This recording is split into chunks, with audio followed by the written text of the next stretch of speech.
From frontlines to familiar relationships, military stories capture courage in its most human form. In this session, Major Manik Jolly, Lt Gen Satish Dua, Neha and Diksha Dwivedi join Isha Banerji, commissioning editor at HarperCollins India, to explore the legacy, the resilience, and the lived experience that shaped the stories of Indian armed forces. Hello, everyone. I'm so glad to be part of something really special. We're not just celebrating World War Day today, but tales of valor, stories about the kind of sacrifices that leave an indelible imprint on all those who read them. We have with us three authors who brought these stories to life. Lieutenant General Satish Dua, author of most recently Bravest of the Brave, Neha and Diksha Dwivedi, co-authors of Nimbu, and Major Manik M Jolly, author of the novel Kupwara Codes. So I'd like to dive straight in. Uh, if I can start with General Dua, thank you so much for being here today. Your book, Bravest of the Brave, tells the remarkable story of Naik Subedar Chunilal, one of India's most decorated officers. Something he was awarded the Ashok Chakra, the Veer Chakra, and the Sena Medal, and he's even featured in the Limca Book of Records for this feat. You've also chosen to share his story from so many others of great courage. I wanted to ask, what was it about Chunilal's journey that made you decide to write about him? Thank you, Isha, for having me on this episode.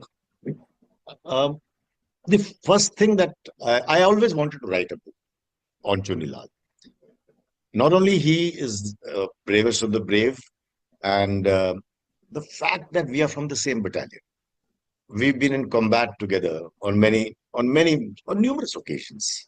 So when I write about this book, which was launched yesterday by the Chief of Defence Staff, General Chauhan, uh, but it's but it is a fructification of my years of service with him, and then a couple of years of research. Because initially I thought I would write a book and it will be very easy because I know Chunilal. We've grown up together in the battalion. But when I started writing, I realized there was so much about him that I did not know. And as any author will say, that when you actually put your pen to paper or the keyboard, you really realize many facets that you did not know, and you want to improve it and make it better. But in gist, Chunilal's story, why it is such a compelling narrative. He, as a rookie soldier, just out of training in 1986, he joined our battalion, which was inducting towards Siachen Glacier, which was inducting in the glacier. And when he was barely 19, in 1987, he was part of Bana Singh's section that executed the highest attack in the world at Siachen Glacier at 21,153 feet. A remarkable feat. Bana Singh got Paramveer Chakra. He was in his section. He was the first buddy pair. He was in the first buddy pair to reach. Chunni was in the first buddy pair to reach the top. He was awarded Sena Medal, and there were galaxy of awards. The Mahavir Chakra, Veer Chakra, Sena Medals. So his upbringing thereafter, he was a junior most amongst them. His upbringing thereafter was among heroes. And more than a decade later, he was a Havaldar, a section commander, when we were deployed on the line of control again. And by then he had matured into an NCO. I was the commanding officer at that time. And we had 3 years of uh, unfettered encounters with terrorists on the line of control, 1998 to 2001. And on numerous occasions, Chunilal proved his worth as a leader, as a brave heart who inspires. And I would always feel very reassured if Chunni was in a certain situation. If Chunni is there, everything will be fine, was the kind of ethos that went around in our battalion, and he never let down. He was awarded Veer Chakra uh, in a special operation. To be awarded Veer Chakra in peacetime, where normally you should get a Shaurya Chakra, uh, says something about the special operation. Then a decade later, having been to two different countries in UN peacekeeping forces, having done an instructional tenure in between, decade later, he was in Kupwara, North Kashmir. The battalion was deployed there after returning from Sudan. And that was his last operation, fighting terrorists on the line of control, where he was awarded the highest award this time, Ashok Chakra. So with Ashok Chakra, Veer Chakra, and Sena Medal in the Indian Army, this Braveheart is the highest decorated soldier, as you yourself brought out, Isha. And I think his story, this being the gist, is a very compelling and inspirational narrative for the youth, both soldiers and citizens alike. Thank you. That is wonderful. And I think one thing especially gleaned that from the book, Neha and Diksha, in fact, a similar question. Nimbu Saab tells the story of Captain, I fear butchering the name, but Captain Nikizakuo Kenguruse, a Kargil war hero. From a place, as you mentioned in the book, not many joined the Indian Army. And what I really appreciated about your book was how you give us a window into his family life, especially from his younger brother's perspective. You've also mentioned somewhere in the book that his story was one of your favorites. So, what was it about his life, both as a soldier and a person, that made you want to tell this story? Diksha, do you want to take that? Because I think his story Yeah, being favorite that's was from from her. her. Yeah. I was going to say because she's the older sister, she can start, but I'll go first. Um, uh, Isha, so my journey with, and you rightly pronounced his name, by the way. It took me months to get it right because I always used to, when I was writing letters from Kargil, I was always calling him Captain Kangaroo. I would never say the first name because I would not get it right. Of course, finally, when we wrote Nimbu Saab, I got it right. So it is Captain Nike Zako Kangaroo. Um, so obviously, after writing letters from Kargil, whenever I would get asked that, which is your favorite letter, and there are many favorite letters from the Kargil War that are on the internet, Vikram Batra's, Robin's, Vijay Thapar's. But I would always say in the interviews that I love Captain Kangaroo's letter. Why I liked it was because it was so honest. It came from the heart. He talks about the love of his life in that book. He talks about with his parents how his siblings should live their life after him if he doesn't survive. Uh, every time I would read that letter, I would cry. Right, so it was a complete honor to get an opportunity to write his life story. And why his life story is different, like you again rightly said. I'm sorry, there is construction behind. Am I audible still? No, I can Perfect. certainly. Perfect. So why his story is so important, Isha, is because he comes from a place which we don't talk about much, especially related to war heroes, to martyrdom stories. So for us, his life story was interesting way to also tell the story of Nagaland, and where we come from, and where what has been going on for the last few years, and how Nebu was convinced to join the Indian Army, and how him joining the Indian Army and his bravery and how he sacrificed his life for the country changed the way Naga people think about men in uniform, and that is why this story is so important to be told. And I really, really hope that everyone picks this book and gives it a read, because it is not only the story of Nebu as an army officer. It's also a story. It's also a story of a boy from humble means going on to changing things for his state and his family. With a dream to earn respect for his family. That's why Nebu's story is my favorite. Maybe you want to add something Yeah, there. I mean, for me, I heard about Nike Zakuo Kenguruse many times when I was researching for my first book, Vijayant at Kargil, right? And I would be very intrigued to always be told that he was a really quiet guy. Everyone would, because when you're researching, you're meeting other people, you're asking them about your protagonist, but you're also figuring out about the others around them. So there were these three cadets who had joined, who had been commissioned in the same regiment and the same unit, and Nikezako was one of them. And while everyone had something or the other, or some anecdote or the other to share about the other two, the thing I would keep hearing about Captain Kenguruse was that he was a quiet man, a quiet man. He wouldn't speak to too many people, or like he would keep to himself. And even when the others were kind of being naughty or something, he wouldn't partake in those things, etc. And the fact of the matter is that he was somebody who took his shoes off at such great heights to lead his men into that kind of combat. So I definitely think that I was very intrigued to find out how someone who stays very quiet, doesn't even talk to people so much and all, and has that wherewithal to kind of take that step at those heights, under those pressures, and with so many people to lead. What is that connect? And that I wanted to figure out, and that was for one reason why I was always interested in his story. Yeah, where does that courage come from to take off your shoes in -10 degrees, right? And yeah, that's a story. Unimaginable. But that in fact brings me to a good segue.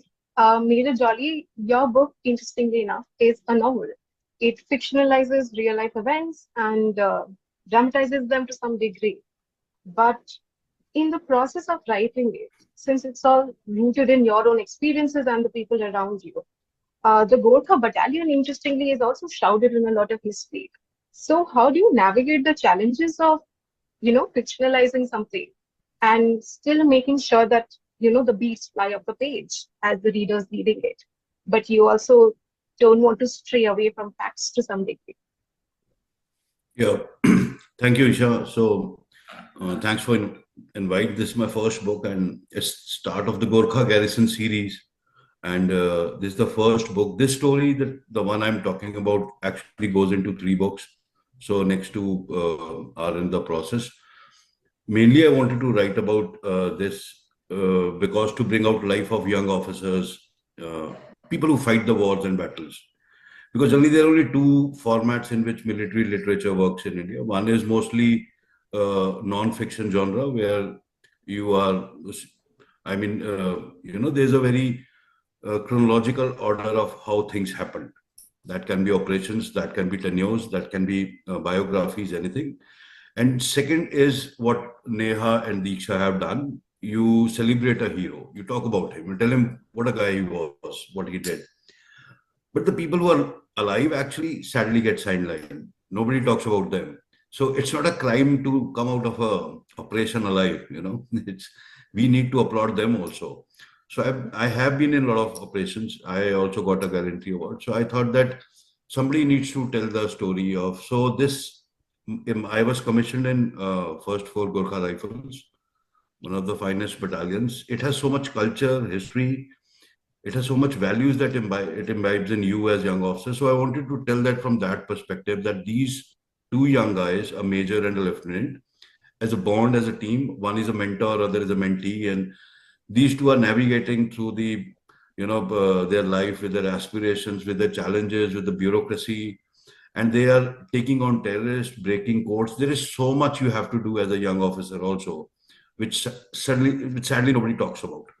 So this book is an effort to bring that out, and that we are normal people, where military is a profession where we want to excel in, and killing terrorists is a job. We're not Supermen or Casanovas.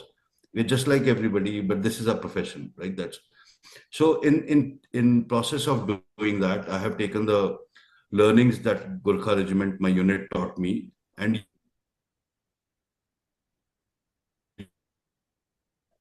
use them as a platform that how people behave. So linear growth of the point that somewhere, I must have learned English. So if a Gorkha officer is behaving in a certain way, it shows the values that he learned in his unit. So those are, the humor, the bonding, all that is shown in the book. And obviously the aim is to create a storyline which is very thrilling for the reader also. It has a lot of suspense. There's a military intelligence aspect, because later from Gorkhas, I moved to military intelligence. So I put them all together. They're and try to weave a thriller, which thankfully is getting very good response. So I hope to continue the story now. And lastly, just to sum up, when you said fact from fiction, so as a military personnel myself, I think that line is very clearly defined for us. What we cannot write in public forum, what we can. So that was not a challenge because it's part of learning. So whatever I have written is admissible. It's okay to talk in public fora. What is not, I have definitely not written about that. So thank you. If I can just add on one question, were there any challenges? Sorry, I'm sorry, I interrupted, but you finish your question and then I just want to make a small comment. No, I was just going to ask if there were any stereotypes that you wanted to challenge in the book, especially because you talk about, this kind of unique bond for me that people enjoy, something that outsiders perhaps don't understand. So what was something specific that you wanted to challenge and tell the readers that, it's not really like you think it is? Yeah, definitely. I mean, the stereotyping that the Bollywood and certain literature also has done with young officers, especially, is pathetic is the word.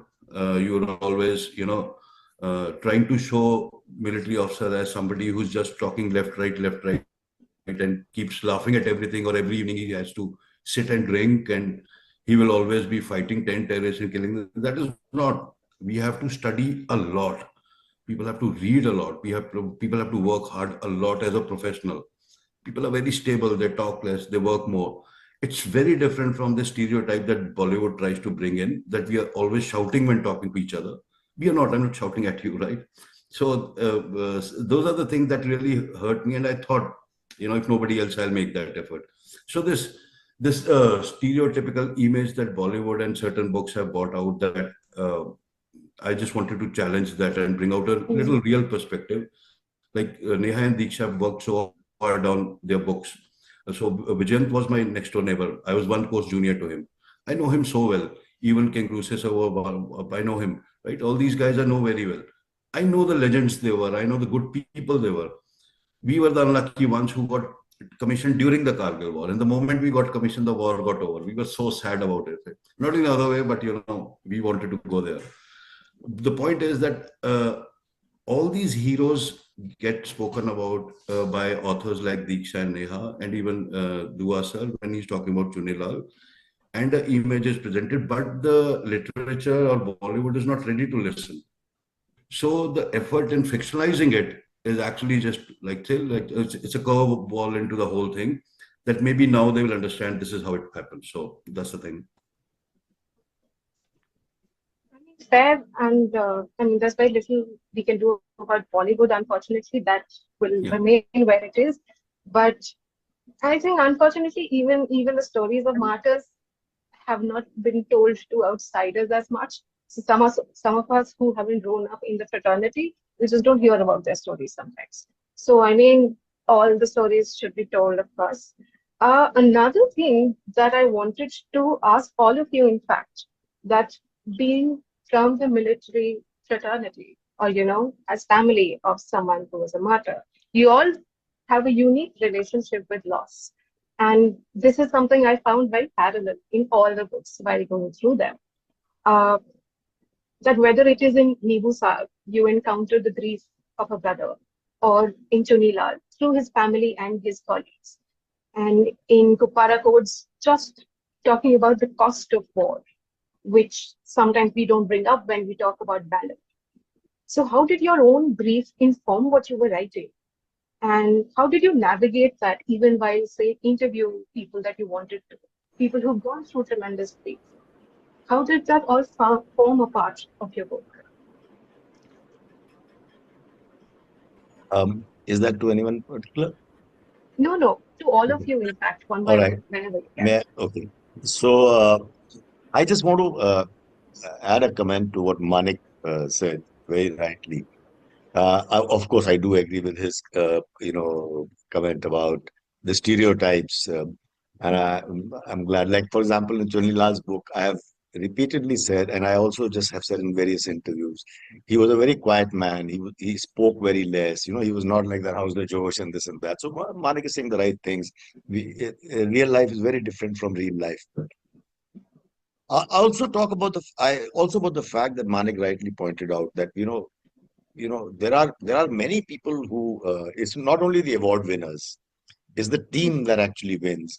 And even in this book, Bravest of the Brave, I talk about Chuni Lal, but I also talk about the story. The one third of the book is devoted to his Bana attack, where Bana Singh was the hero. He got the Paramveer Chakra. So the cover photo may be Chuni Lal, or in many other places where Major Deshpande got a Veer Chakra with him. So I talk about many stories. Uh, we just pick on one thread because we have less time. My book, India's Braveheart, was my first book. All three of my books are in first person, so I've been in combat with them. I talk about various stories, not one, many stories of soldiers, bravery. I also talk about surgical strikes because that was an important part of my life. But in this, there is a chapter, what you're talking about, grief. Uh, since I'm narrating first-hand experiences, I talk about the fact that when Major Rohit Sharma died in my first encounter when I became a commanding officer, 10 days later, we had the first encounter. We went with a lot of josh that we PVC battalion and we are going to do very well, etc. And we lose an officer. The first encounter on the LOC in 98. The morale of the battalion plummeted. I don't know how I had to emerge. I had to give sort of josh to the battalion again. I had to face his parents. I had to face his newly married wife. No training in the world can prepare you for it, for conveying the news to the family. I've done that sadly more than once. And so the grief is when Major Rohit Sharma died and I came back from the operation alive, or with Major Pradeep Tatwari, who was awarded a Kirti Chakra. Rohit was awarded Shaurya Chakra posthumously. When you come back alive in an encounter where someone of your comrades, whether it's an officer or a Jawan, does not, you are stuck very heavily with survivor's guilt. You always keep feeling that, why did I come back alive and why did I don't know, it should not happen, but that's a fact. That's a fact of nature. You continue to think about it.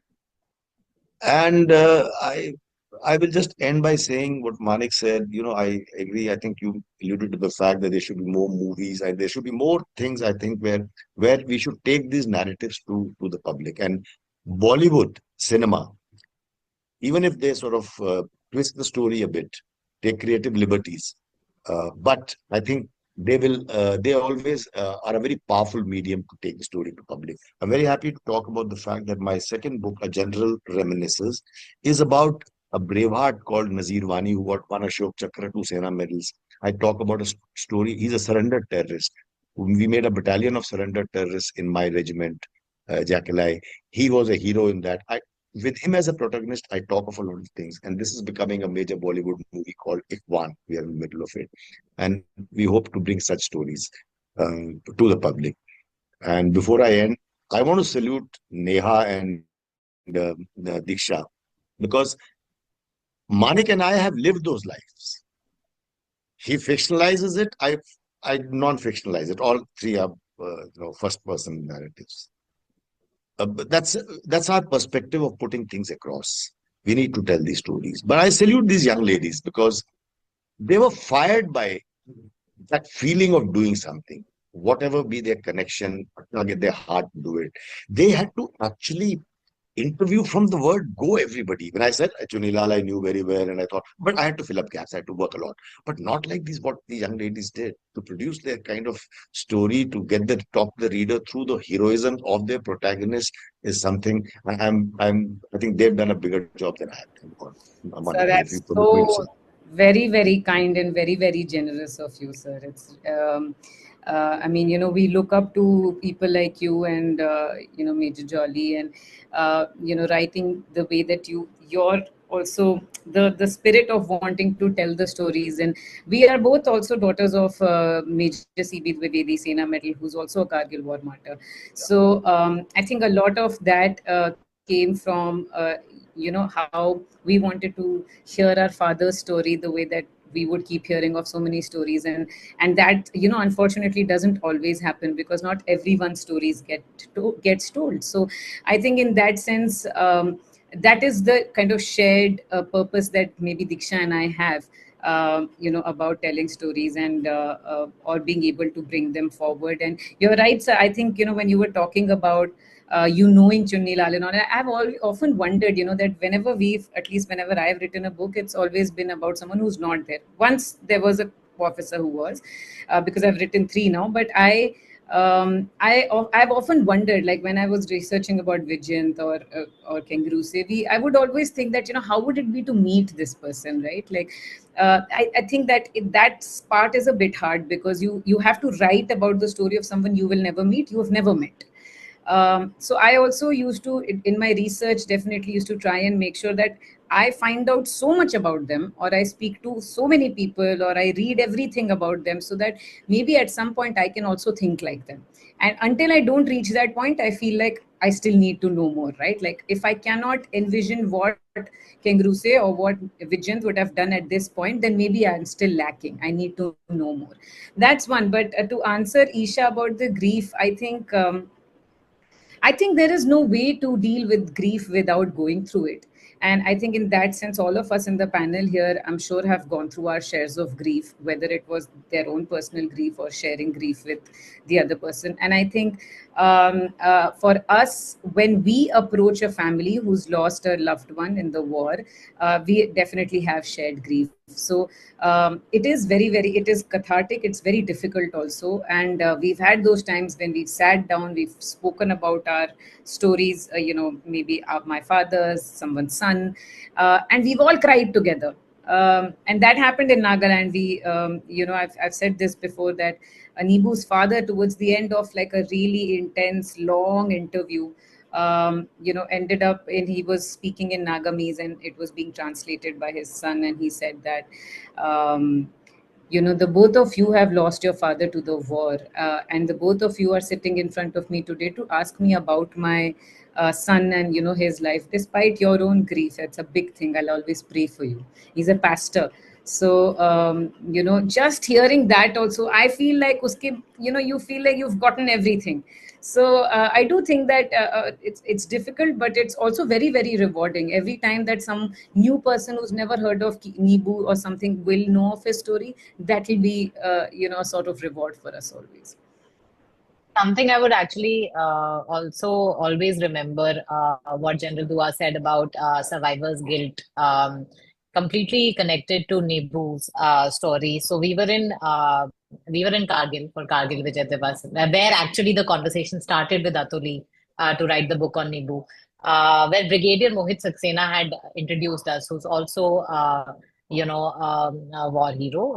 He's survived, of course. He was in the same regiment as Nimbu, and he actually watched the whole operation while he was on it. So he introduced us with Atoli.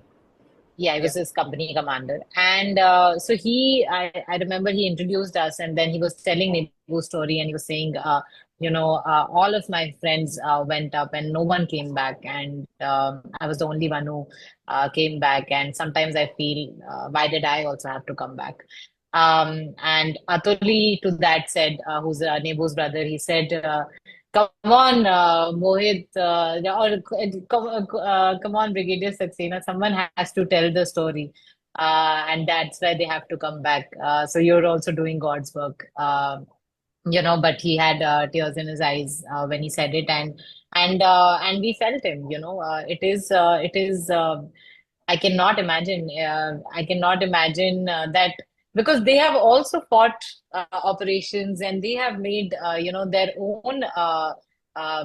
They put everything and have gone all in these operations, and they survived. Doesn't mean they didn't do their part of the job, and so when. General Dua is also saying, and everyone's saying that we should talk about the men who survive. I completely agree, and I hope that our next book and more books can be on that, and more movies can be on the survivors of the war.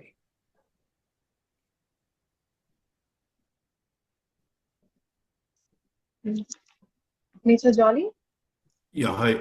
So, Isha, about the grief part, there's a chapter in my book in which this young officer Deepak, they lose one of the soldiers, and he takes the body back to the village, and there's a whole chapter there Well, the thing is, when I was pretty young, like first 6 months of my service, I was assigned on the same duty because when you're the junior most, you're just a spare tool in the whole system. You just you go ahead. So, but the thing is that really was a eye-opening experience for me because at 21, 16, I went to NDA. Then, I had not actually seen the world that way. As a 15-year-old kid, you don't attend funerals, right? You rarely do these. But there, when you go, you are the senior most person as an officer. It was a village in Bengal. This was immediately after Kargil, so the hype was high. Thousands of people have descended on the everybody wanted to meet me, and the family is crying, and there's not even a dead body actually. There's just a couple of plastic bags. So it was very uh, intense actually experience, right? I remember when they were firing the guns and all, I was standing there saluting in my Gorkha hat, and I just couldn't stop crying because you are an officer, they're a military officer, but it was so intense. So I recreated that scene in my book. I wanted to show that we always talk about the grief from the family's perspective, but there's a certain grief that the unit also carries. The companions carry, the officer who led him carries, his teammates carries, because this guy lost his life fighting with this young officer. So there's a certain emotion attached to that, which often gets overlooked. So nobody can actually, take away the grief that the family and the friends feel. But I wanted to bring it from this side that it is not that we don't care about it. So we also carry a certain kind of, like what sir said, and the ladies, spoke about it, the survivor's guilt and the grief that you carry. So it is like that. I didn't have to, just to clarify, I didn't interview anybody for this, or I just wrote the chapter from my own experience. And it is about as a son who's 21-year-old, looking at a mother who's lost her, and taking certain pledges in life that I'll fight even better for my country, so that no other mother has to go through this. That's how I did with this in my book. I think I would actually just like to add, Isha. I mean, it was deeply cathartic to actually write this chapter on in Nimbu Saab, which is the fifth chapter of our book. It's called The Grief, right? And I mean, if anyone ever wants to read about what a family of a soldier goes through after they've lost them, this is the chapter to read, and I urge everyone to read it. And in fact, something that was very revealing in all these books was something that I have personally not encountered many times, is seeing men grieve. You just don't experience it too many times. And this open-hearted grief, whether through their colleagues or through their families, everyone who's encountered this person, you just find this very vulnerable side to them. And you see that in Nebusa's father. And even in the diktat that he leaves behind of him saying, don't hate your enemy. And it feels like an important message to leave for everyone, because the cost of war, as Major Jolly and General Dua, everyone's talking about, is immense. And bravery can come at a cost, an immense cost. So I think finally, I just want to ask all of you to, in brief, what would you like the readers to take away? So on this World Book Day, I would sort of I would recommend people to read such bravery stories of soldiers, India's brave hearts, general reminiscences, and bravest of the brave. These are the three books that I have written. So let's hope that you go and pick up these books and be inspired by such stories. Jai Hind. Okay, on this World Book Day, I would urge all of you to pick up this book called Nimbu Saab that my sister and I have written. And like we say, and like we start the book, this is for every young person looking for a hero.